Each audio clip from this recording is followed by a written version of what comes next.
오늘은 어디에서 잘까요? 공유의 베드타임 스토리.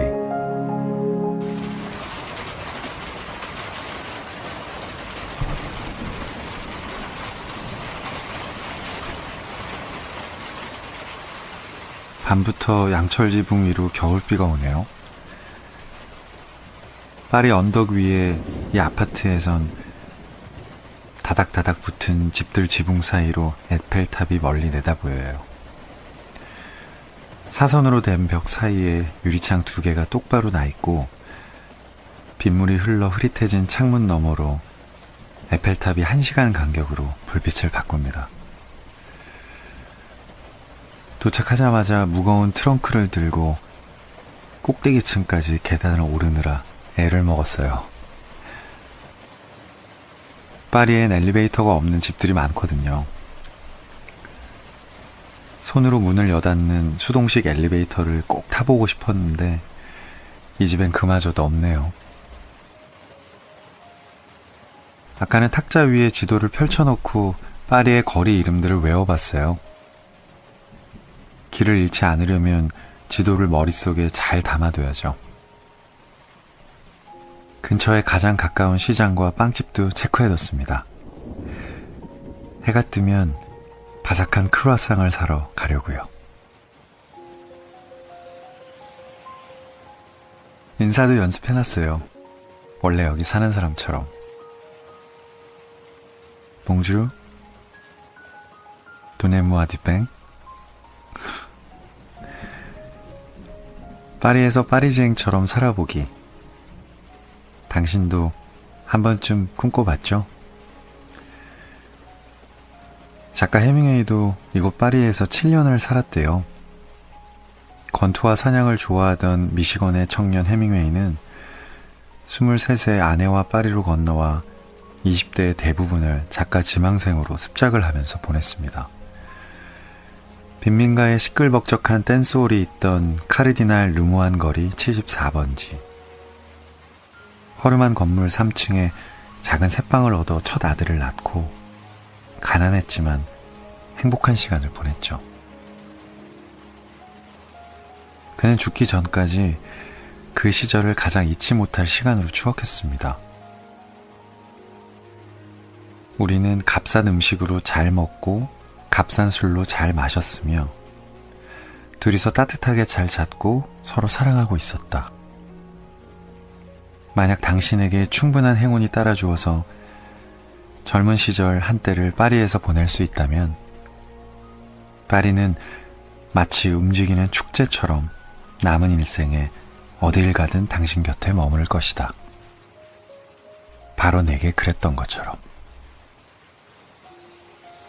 가진 건 주머니에 꼬깃해진 지폐 몇 장뿐이었지만 자주 가는 서점 한 기퉁이에 언젠가 자기가 쓴 책이 놓일 날을 꿈꾸며 뜨거운 커피 한 잔으로 행복해지고 와인 한 잔으로 인생을 축제로 만들던 그의 산책길 이야기를 들려줄게요.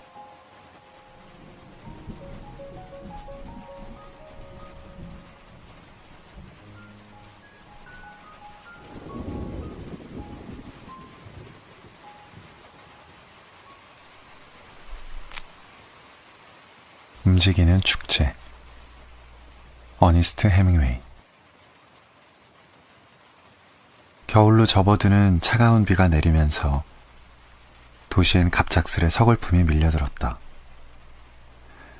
우산을 낮게 쓰고 빗속을 걷다 보니 높고 화사한 지붕은 보이지 않고 눈에 들어오는 건 그저 비에 젖은 회색빛 거리와 문이 닫혀있는 작은 상점들, 약초가게, 정거장, 신문 가판대, 그저 그런 조산원. 그리고 베를레인이 숨을 거둔 곳이자 내가 꼭대기층에 방 하나를 빌려 작업실로 쓰고 있는 호텔뿐이다. 가장 꼭대기층에 내 방까지 가려면 6층이던가 8층까지 올라가야 했고 그곳은 몹시도 추운 곳이었다. 그 추운 방이 따뜻해지도록 불을 지피려면 불쏘시개로 쓸 잔가지 한 묶음과 연필 반토막 크기의 소나무 새꾸러미, 그리고 반쯤 마른 장작이 필요한데 돈이 꽤 많이 든다. 그래서 나는 쏟아지는 빛 속에서 거리 옆 끝으로 가서 지붕을 올려다보며 혹시 굴뚝에서 연기가 나는지 살펴보았다. 그런데 연기가 올라오는 것 같지 않았다. 그럼 굴뚝이 무척 차가울 텐데 차가운 굴뚝으로 연기가 올라가지 못하면 방이 연기로 가득 차버릴 수도 있겠다는 생각을 했다. 괜히 땔감과 돈만 낭비할 수 있겠다 싶어 방으로 올라가지 않고 계속해서 빗속을 걸어갔다. 앙리 4세 고등학교. 생 에티엔 뒤몽 교회를 지나 바람이 몰아치고 있는 팡테온 광장을 가로질러 걷다가 오른쪽으로 돌아 생 미셀대로의 바람 부는 쪽으로 걷게 되었고, 클리니아 생제르맹 대로를 지나 생 미셀 광장에 있는 내가 잘 아는 괜찮은 카페까지 걸어갔다. 그 카페에 가면 기분이 좋아진다. 따뜻하고 깨끗하고 친근한 분위기의 카페다. 나는 비에 젖은 낡은 코트를 벗어 옷걸이에 걸어두고 역시 비바람을 맞은 해진 모자도 벗어서 긴 의자 위 선반에 올려두고 카페오레 한 잔을 주문했다. 우유가 든 따끈한 커피를 마시며 나는 주머니에서 공책과 연필을 꺼내 글을 쓰기 시작했다. 미시간에서 있었던 일에 관한 글이다. 카페에 간 날은 매우 춥고 바람이 많이 부는 거친 날씨였는데 내가 쓰는 글 속의 미시간 날씨도 비슷했다. 나는 유년기와 청소년기를 거쳐 어른이 될 때까지 가을이 끝날 무렵 이런 험난한 날씨를 여러 번 겪었다. 그러면서 이런 날씨엔 어디서 글을 써야 다른 어떤 곳보다 글이 잘 써지는지 알고 있었다. 어떤 경험을 글로 적을 땐 그 글에 딱 맞는 적합한 장소가 따로 있다.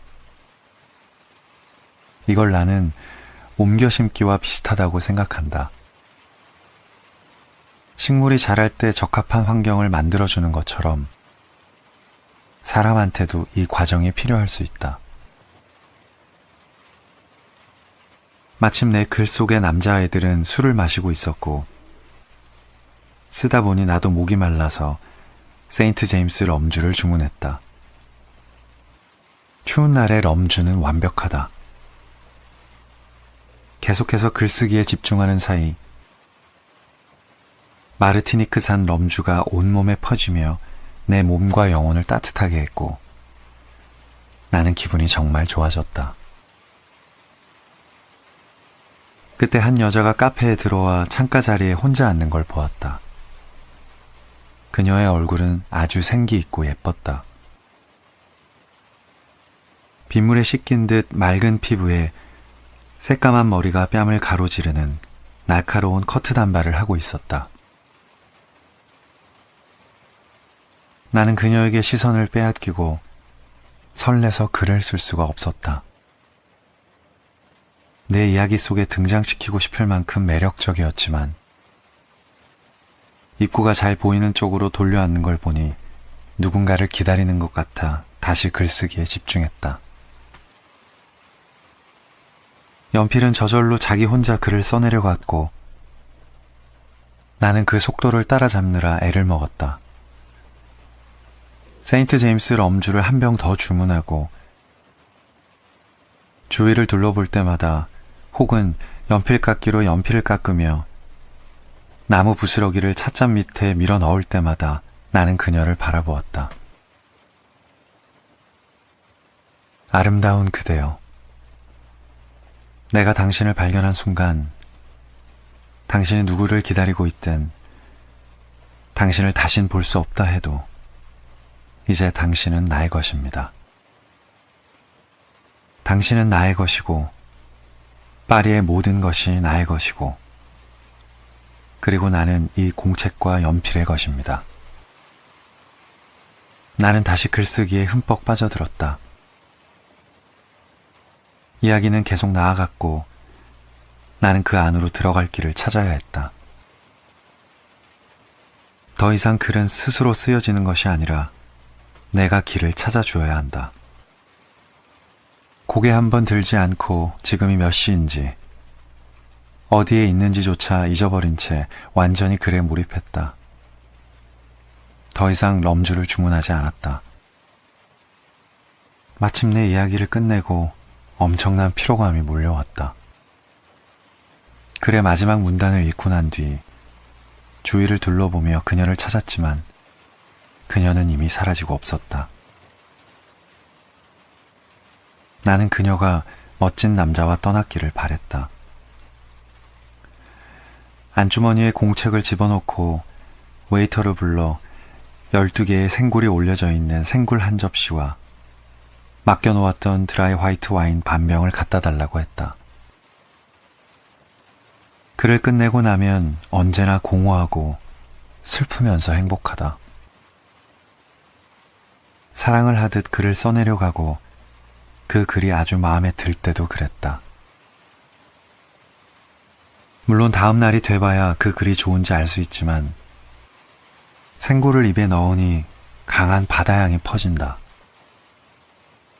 굴에서 느껴지던 옅은 비릿함은 차가운 화이트 와인 한 모금을 넘기며 모두 씻겨 나가고 바다의 맛과 풍부한 질감만이 입안에 남는다. 굴 껍데기에 고인 신선한 즙을 마시고 상쾌한 와인으로 씻어내면서 나는 다시 행복해졌다. 공허함은 사라지고 앞으로 뭘 할지가 떠올랐다. 춥고 황량한 파리의 겨울을 떠나 다른 곳으로 가야겠다고 생각했다. 비 대신 눈이 내리는 곳. 소나무가 서 있는 높은 언덕과 도로가 눈으로 뒤덮이고 집으로 돌아갈 땐 뽀드득 뽀드득 눈 밟는 소리를 들을 수 있는 그런 곳으로 말이다. 알프스 레자방 근처에 지붕이 뾰족한 오두막이 하나 있다. 그곳의 하숙은 아주 근사하다. 하루 종일 책을 읽고 밤이면 열어둔 창문으로 별빛이 스며드는 침대에서 따뜻하게 잠들 수 있는 그런 곳이다. 우리 형편으로도 충분히 가능하다. 기차는 3등 칸으로 하면 그리 비싸지 않고 하숙비도 파리의 반값에 조금만 더 보태면 된다. 호텔의 작업실은 그만 쓰면 되니까 카르디날 르무안 거리 74번지에 있는 아파트 월세만 조금씩 내면 된다. 얼마 후면 토론토 신문사에 보낸 기사의 원고료도 나올 테고 어디서든 글은 쓸 수 있으니까 여행하면서 쓸 돈은 마련할 수 있다. 파리에서도 미시간에 대한 글을 썼으니 파리를 떠나서도 파리에 대한 글을 쓸 수 있겠지. 아직 파리에 대해 잘 알지도 못하면서 이런 생각은 좀 이른가 싶었지만 결국은 그렇게 될 것이다. 남은 생굴과 와인을 마저 먹고 카페에 음식값을 지불하고 나왔다. 밖으로 나온 나는 빗속을 걸어 몽타뉴 생트 주뉴 비에브까지 언덕 위로 곧바로 가로지르는 지름길로 올라갔다. 날은 굳고 비는 차갑게 내리지만 그저 비일 뿐이다. 파리에선 흔한 날씨일 뿐이다. 이 비를 맞는다고 내 인생이 바뀌거나 하지는 않는다. 나는 파리의 찬비를 맞으며 언덕 위 아파트를 향해 걸어갔다.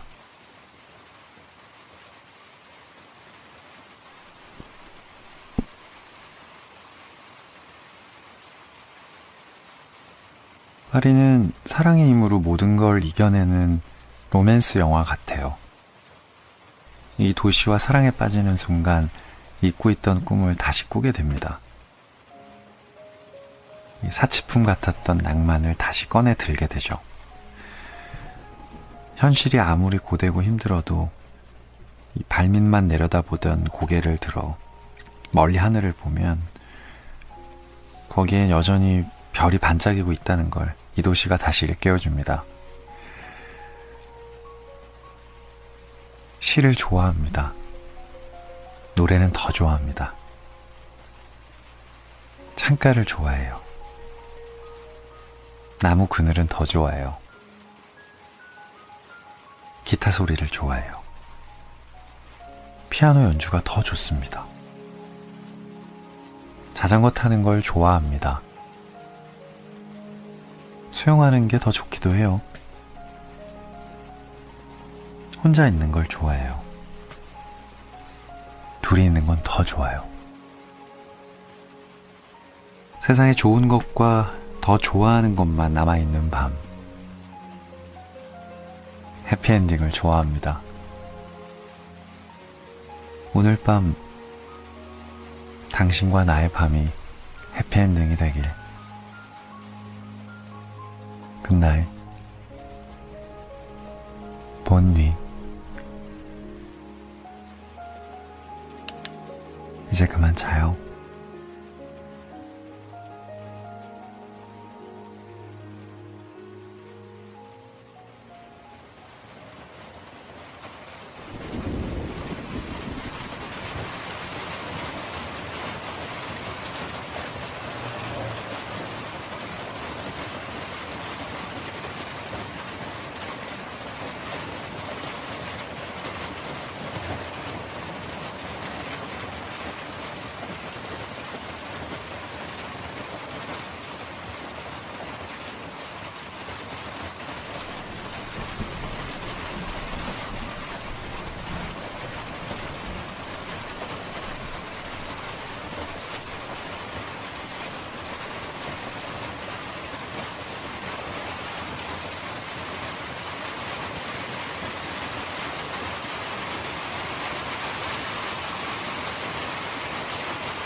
밤부터 양철 지붕 위로 겨울비가 오네요. 파리 언덕 위에 이 아파트에선 다닥다닥 붙은 집들 지붕 사이로 에펠탑이 멀리 내다보여요. 사선으로 된 벽 사이에 유리창 2개가 똑바로 나 있고 빗물이 흘러 흐릿해진 창문 너머로 에펠탑이 1시간 간격으로 불빛을 바꿉니다. 도착하자마자 무거운 트렁크를 들고 꼭대기층까지 계단을 오르느라 애를 먹었어요. 파리엔 엘리베이터가 없는 집들이 많거든요. 손으로 문을 여닫는 수동식 엘리베이터를 꼭 타보고 싶었는데 이 집엔 그마저도 없네요. 아까는 탁자 위에 지도를 펼쳐놓고 파리의 거리 이름들을 외워봤어요. 길을 잃지 않으려면 지도를 머릿속에 잘 담아둬야죠. 근처에 가장 가까운 시장과 빵집도 체크해뒀습니다. 해가 뜨면 바삭한 크루아상을 사러 가려고요. 인사도 연습해놨어요. 원래 여기 사는 사람처럼. 봉주루, 도네무아디뱅. 파리에서 파리지앵처럼 살아보기. 당신도 한 번쯤 꿈꿔봤죠? 작가 해밍웨이도 이곳 파리에서 7년을 살았대요. 권투와 사냥을 좋아하던 미시건의 청년 해밍웨이는 23세 아내와 파리로 건너와 20대의 대부분을 작가 지망생으로 습작을 하면서 보냈습니다. 빈민가의 시끌벅적한 댄스홀이 있던 카르디날 르무안 거리 74번지. 허름한 건물 3층에 작은 새방을 얻어 첫 아들을 낳고 가난했지만 행복한 시간을 보냈죠. 그는 죽기 전까지 그 시절을 가장 잊지 못할 시간으로 추억했습니다. 우리는 값싼 음식으로 잘 먹고 값싼 술로 잘 마셨으며 둘이서 따뜻하게 잘 잤고 서로 사랑하고 있었다. 만약 당신에게 충분한 행운이 따라주어서 젊은 시절 한때를 파리에서 보낼 수 있다면 파리는 마치 움직이는 축제처럼 남은 일생에 어딜 가든 당신 곁에 머무를 것이다. 바로 내게 그랬던 것처럼. 가진 건 주머니에 꼬깃해진 지폐 몇 장뿐이었지만 자주 가는 서점 한 기퉁이에 언젠가 자기가 쓴 책이 놓일 날을 꿈꾸며 뜨거운 커피 한 잔으로 행복해지고 와인 한 잔으로 인생을 축제로 만들던 그의 산책길 이야기를 들려줄게요.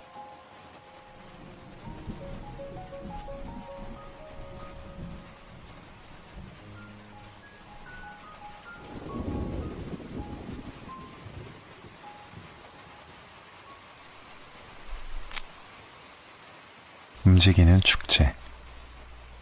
어니스트 해밍웨이. 겨울로 접어드는 차가운 비가 내리면서 도시엔 갑작스레 서글픔이 밀려들었다. 우산을 낮게 쓰고 빗속을 걷다 보니 높고 화사한 지붕은 보이지 않고 눈에 들어오는 건 그저 비에 젖은 회색빛 거리와 문이 닫혀있는 작은 상점들, 약초가게, 정거장, 신문 가판대, 그저 그런 조산원.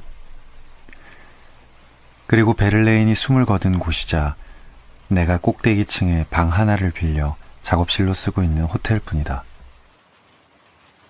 가장 꼭대기층에 내 방까지 가려면 6층이던가 8층까지 올라가야 했고 그곳은 몹시도 추운 곳이었다.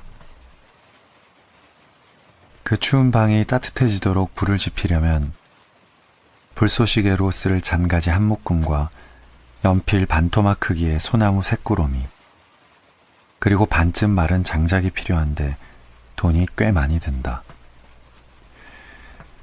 그래서 나는 쏟아지는 빛 속에서 거리 옆 끝으로 가서 지붕을 올려다보며 혹시 굴뚝에서 연기가 나는지 살펴보았다. 그런데 연기가 올라오는 것 같지 않았다. 그럼 굴뚝이 무척 차가울 텐데 차가운 굴뚝으로 연기가 올라가지 못하면 방이 연기로 가득 차버릴 수도 있겠다는 생각을 했다.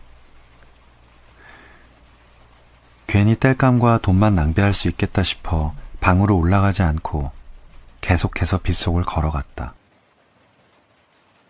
앙리 4세 고등학교.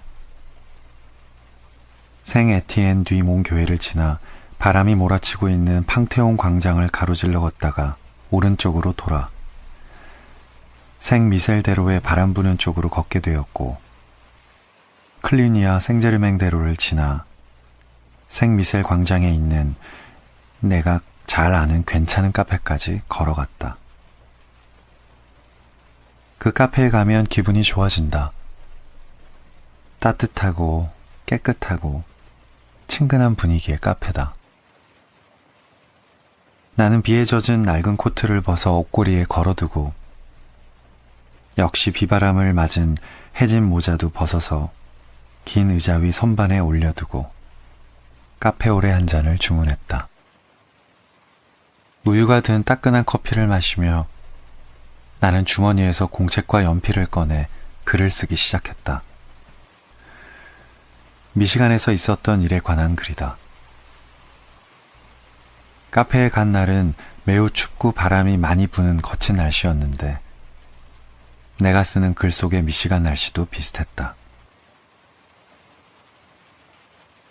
나는 유년기와 청소년기를 거쳐 어른이 될 때까지 가을이 끝날 무렵 이런 험난한 날씨를 여러 번 겪었다. 그러면서 이런 날씨엔 어디서 글을 써야 다른 어떤 곳보다 글이 잘 써지는지 알고 있었다. 어떤 경험을 글로 적을 땐 그 글에 딱 맞는 적합한 장소가 따로 있다. 이걸 나는 옮겨 심기와 비슷하다고 생각한다. 식물이 자랄 때 적합한 환경을 만들어주는 것처럼 사람한테도 이 과정이 필요할 수 있다. 마침 내 글 속의 남자아이들은 술을 마시고 있었고 쓰다 보니 나도 목이 말라서 세인트 제임스 럼주를 주문했다.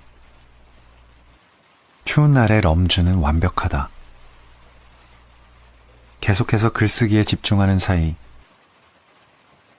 마르티니크산 럼주가 온몸에 퍼지며 내 몸과 영혼을 따뜻하게 했고 나는 기분이 정말 좋아졌다. 그때 한 여자가 카페에 들어와 창가 자리에 혼자 앉는 걸 보았다. 그녀의 얼굴은 아주 생기 있고 예뻤다. 빗물에 씻긴 듯 맑은 피부에 새까만 머리가 뺨을 가로지르는 날카로운 커트 단발을 하고 있었다. 나는 그녀에게 시선을 빼앗기고 설레서 글을 쓸 수가 없었다. 내 이야기 속에 등장시키고 싶을 만큼 매력적이었지만 입구가 잘 보이는 쪽으로 돌려앉는 걸 보니 누군가를 기다리는 것 같아 다시 글쓰기에 집중했다. 연필은 저절로 자기 혼자 글을 써내려갔고 나는 그 속도를 따라잡느라 애를 먹었다. 세인트 제임스 럼주를 한 병 더 주문하고 주위를 둘러볼 때마다 혹은 연필깎이로 연필을 깎으며 나무 부스러기를 찻잔 밑에 밀어 넣을 때마다 나는 그녀를 바라보았다.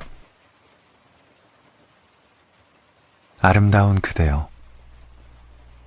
내가 당신을 발견한 순간 당신이 누구를 기다리고 있든 당신을 다신 볼 수 없다 해도 이제 당신은 나의 것입니다. 당신은 나의 것이고 파리의 모든 것이 나의 것이고 그리고 나는 이 공책과 연필의 것입니다. 나는 다시 글쓰기에 흠뻑 빠져들었다. 이야기는 계속 나아갔고 나는 그 안으로 들어갈 길을 찾아야 했다. 더 이상 글은 스스로 쓰여지는 것이 아니라 내가 길을 찾아주어야 한다. 고개 한번 들지 않고 지금이 몇 시인지, 어디에 있는지조차 잊어버린 채 완전히 글에 몰입했다. 더 이상 럼주를 주문하지 않았다. 마침내 이야기를 끝내고 엄청난 피로감이 몰려왔다. 글의 마지막 문단을 읽고 난 뒤 주위를 둘러보며 그녀를 찾았지만 그녀는 이미 사라지고 없었다. 나는 그녀가 멋진 남자와 떠났기를 바랬다. 안주머니에 공책을 집어넣고 웨이터를 불러 12개의 생굴이 올려져 있는 생굴 한 접시와 맡겨놓았던 드라이 화이트 와인 반 병을 갖다 달라고 했다. 글을 끝내고 나면 언제나 공허하고 슬프면서 행복하다. 사랑을 하듯 글을 써내려 가고 그 글이 아주 마음에 들 때도 그랬다.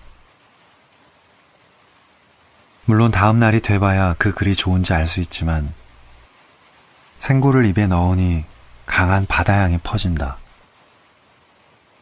굴에서 느껴지던 옅은 비릿함은 차가운 화이트 와인 한 모금을 넘기며 모두 씻겨 나가고 바다의 맛과 풍부한 질감만이 입안에 남는다. 굴 껍데기에 고인 신선한 즙을 마시고 상쾌한 와인으로 씻어내면서 나는 다시 행복해졌다. 공허함은 사라지고 앞으로 뭘 할지가 떠올랐다. 춥고 황량한 파리의 겨울을 떠나 다른 곳으로 가야겠다고 생각했다. 비 대신 눈이 내리는 곳. 소나무가 서 있는 높은 언덕과 도로가 눈으로 뒤덮이고 집으로 돌아갈 땐 뽀드득 뽀드득 눈 밟는 소리를 들을 수 있는 그런 곳으로 말이다.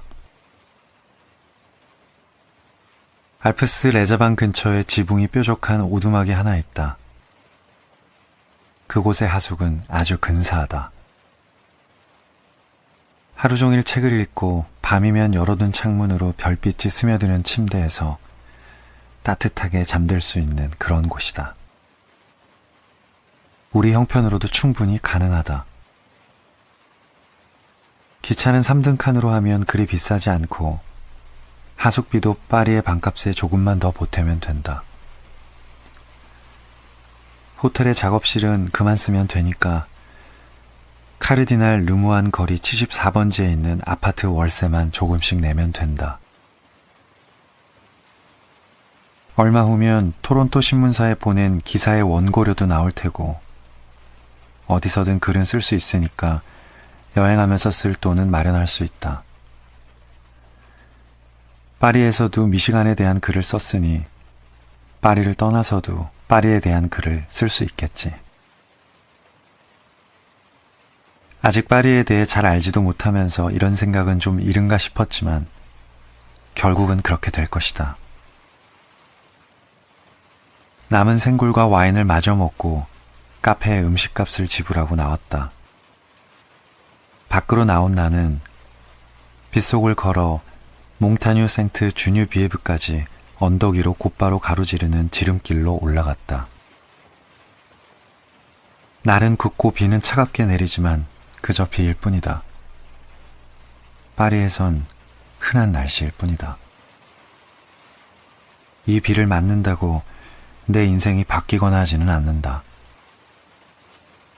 나는 파리의 찬비를 맞으며 언덕 위 아파트를 향해 걸어갔다.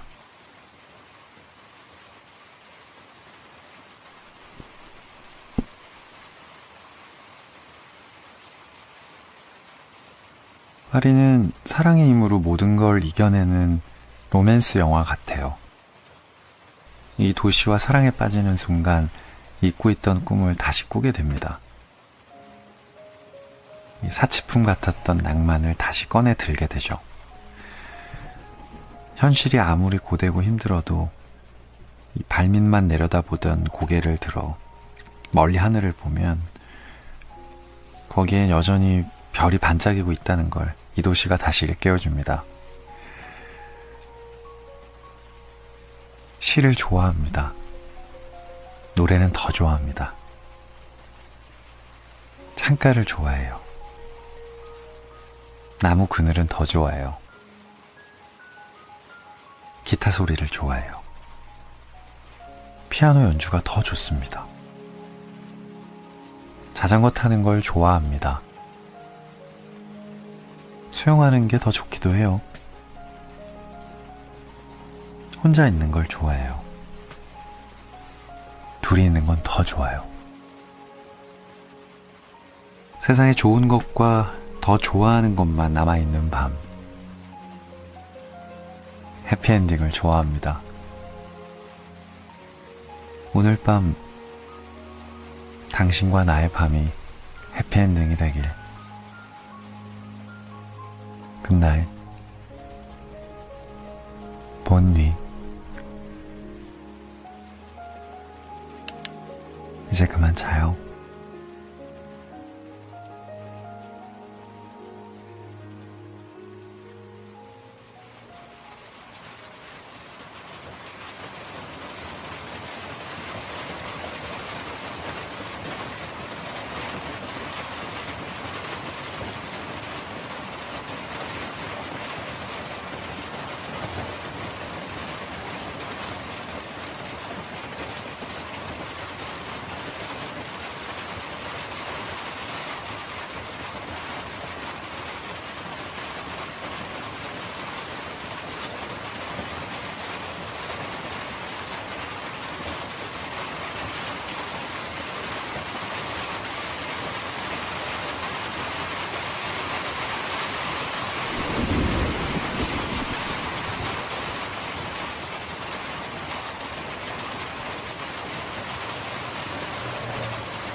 밤부터 양철 지붕 위로 겨울비가 오네요. 파리 언덕 위에 이 아파트에선 다닥다닥 붙은 집들 지붕 사이로 에펠탑이 멀리 내다보여요. 사선으로 된 벽 사이에 유리창 2개가 똑바로 나 있고 빗물이 흘러 흐릿해진 창문 너머로 에펠탑이 1시간 간격으로 불빛을 바꿉니다. 도착하자마자 무거운 트렁크를 들고 꼭대기층까지 계단을 오르느라 애를 먹었어요.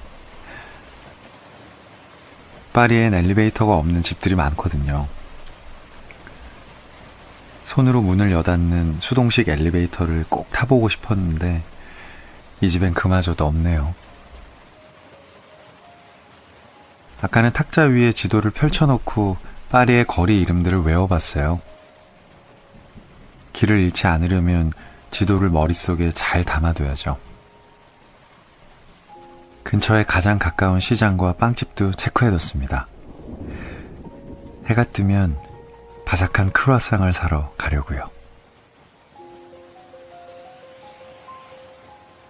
인사도 연습해놨어요. 원래 여기 사는 사람처럼. 봉주루, 도네무아디뱅. 파리에서 파리지앵처럼 살아보기. 당신도 한 번쯤 꿈꿔봤죠?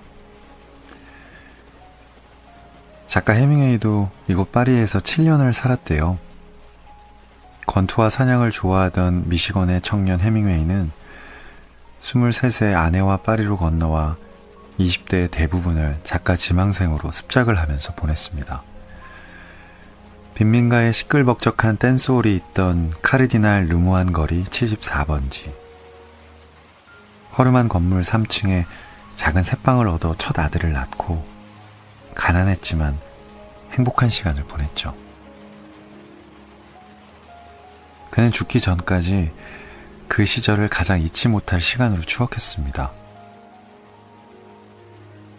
우리는 값싼 음식으로 잘 먹고 값싼 술로 잘 마셨으며 둘이서 따뜻하게 잘 잤고 서로 사랑하고 있었다.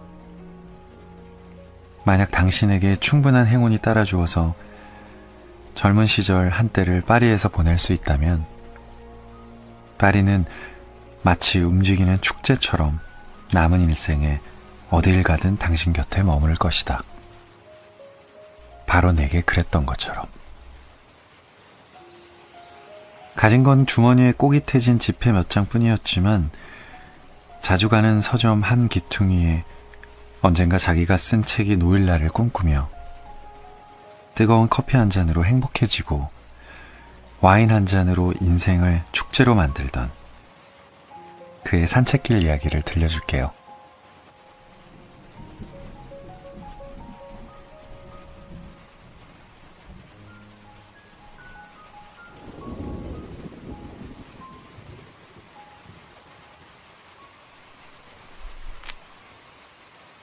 움직이는 축제. 어니스트 해밍웨이. 겨울로 접어드는 차가운 비가 내리면서 도시엔 갑작스레 서글픔이 밀려들었다. 우산을 낮게 쓰고 빗속을 걷다 보니 높고 화사한 지붕은 보이지 않고 눈에 들어오는 건 그저 비에 젖은 회색빛 거리와 문이 닫혀있는 작은 상점들, 약초가게, 정거장, 신문 가판대, 그저 그런 조산원. 그리고 베를레인이 숨을 거둔 곳이자 내가 꼭대기층에 방 하나를 빌려 작업실로 쓰고 있는 호텔뿐이다. 가장 꼭대기층에 내 방까지 가려면 6층이던가 8층까지 올라가야 했고 그곳은 몹시도 추운 곳이었다. 그 추운 방이 따뜻해지도록 불을 지피려면 불쏘시개로 쓸 잔가지 한 묶음과 연필 반토막 크기의 소나무 새꾸러미 그리고 반쯤 마른 장작이 필요한데 돈이 꽤 많이 든다. 그래서 나는 쏟아지는 빛 속에서 거리 옆 끝으로 가서 지붕을 올려다보며 혹시 굴뚝에서 연기가 나는지 살펴보았다. 그런데 연기가 올라오는 것 같지 않았다. 그럼 굴뚝이 무척 차가울 텐데 차가운 굴뚝으로 연기가 올라가지 못하면 방이 연기로 가득 차버릴 수도 있겠다는 생각을 했다. 괜히 땔감과 돈만 낭비할 수 있겠다 싶어 방으로 올라가지 않고 계속해서 빗속을 걸어갔다. 앙리 4세 고등학교.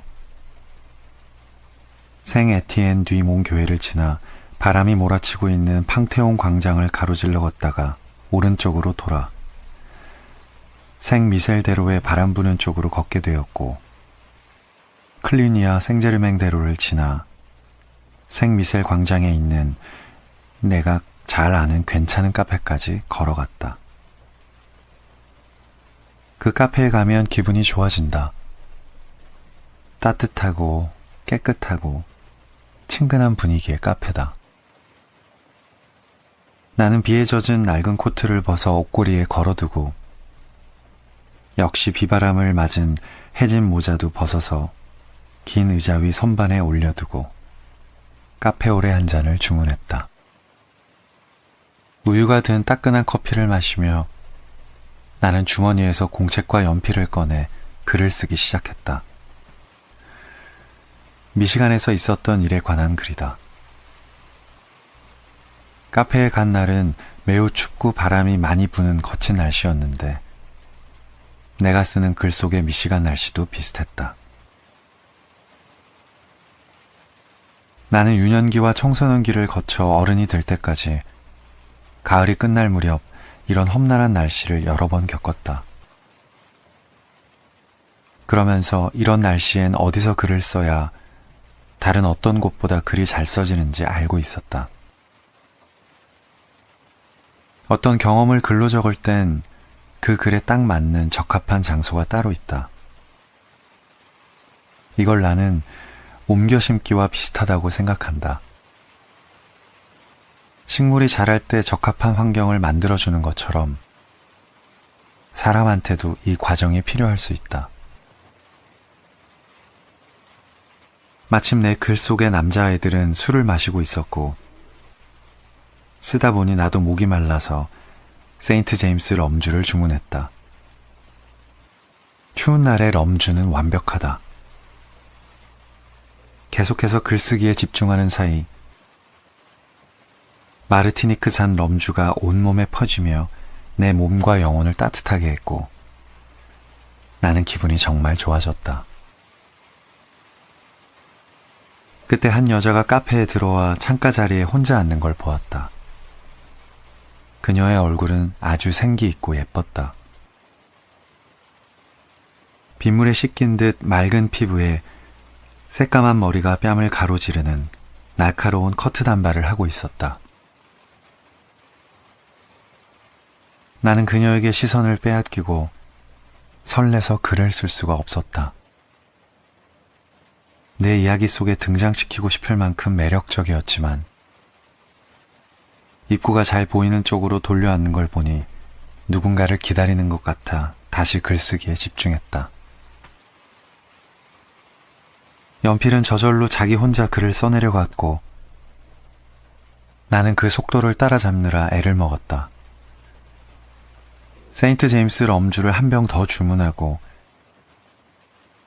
주위를 둘러볼 때마다 혹은 연필깎이로 연필을 깎으며 나무 부스러기를 찻잔 밑에 밀어 넣을 때마다 나는 그녀를 바라보았다. 아름다운 그대여. 내가 당신을 발견한 순간 당신이 누구를 기다리고 있든 당신을 다신 볼 수 없다 해도 이제 당신은 나의 것입니다. 당신은 나의 것이고 파리의 모든 것이 나의 것이고 그리고 나는 이 공책과 연필의 것입니다. 나는 다시 글쓰기에 흠뻑 빠져들었다. 이야기는 계속 나아갔고 나는 그 안으로 들어갈 길을 찾아야 했다. 더 이상 글은 스스로 쓰여지는 것이 아니라 내가 길을 찾아주어야 한다. 고개 한번 들지 않고 지금이 몇 시인지 어디에 있는지조차 잊어버린 채 완전히 글에 몰입했다. 더 이상 럼주를 주문하지 않았다. 마침내 이야기를 끝내고 엄청난 피로감이 몰려왔다. 글의 마지막 문단을 읽고 난 뒤 주위를 둘러보며 그녀를 찾았지만 그녀는 이미 사라지고 없었다.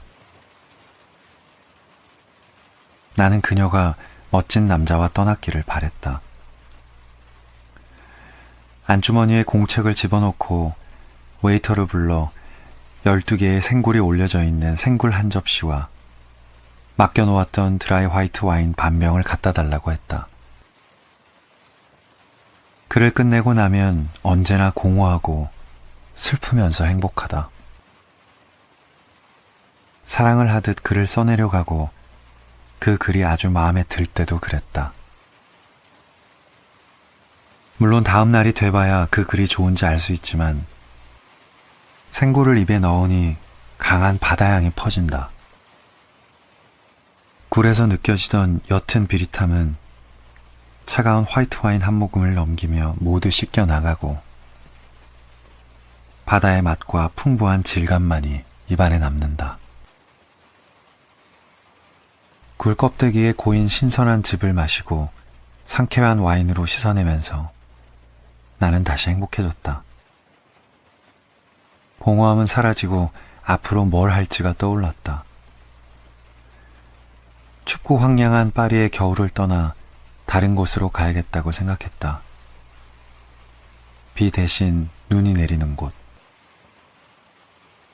소나무가 서 있는 높은 언덕과 도로가 눈으로 뒤덮이고 집으로 돌아갈 땐 뽀드득 뽀드득 눈 밟는 소리를 들을 수 있는 그런 곳으로 말이다.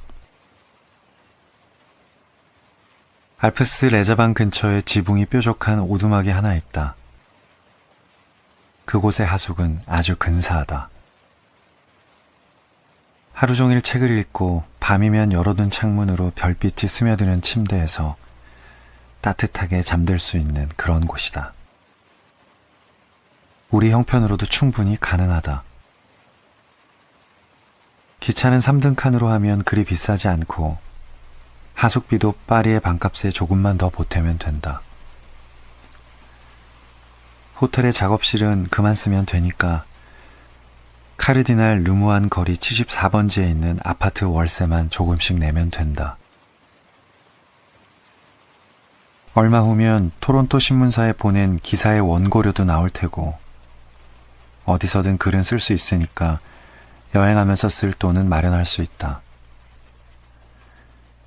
파리에서도 미시간에 대한 글을 썼으니 파리를 떠나서도 파리에 대한 글을 쓸 수 있겠지. 아직 파리에 대해 잘 알지도 못하면서 이런 생각은 좀 이른가 싶었지만 결국은 그렇게 될 것이다. 남은 생굴과 와인을 마저 먹고 카페에 음식값을 지불하고 나왔다. 밖으로 나온 나는 빗속을 걸어 몽타뉴 생트 주뉴 비에브까지 언덕 위로 곧바로 가로지르는 지름길로 올라갔다. 날은 굳고 비는 차갑게 내리지만 그저 비일 뿐이다. 파리에선 흔한 날씨일 뿐이다. 이 비를 맞는다고 내 인생이 바뀌거나 하지는 않는다. 나는 파리의 찬비를 맞으며 언덕 위 아파트를 향해 걸어갔다.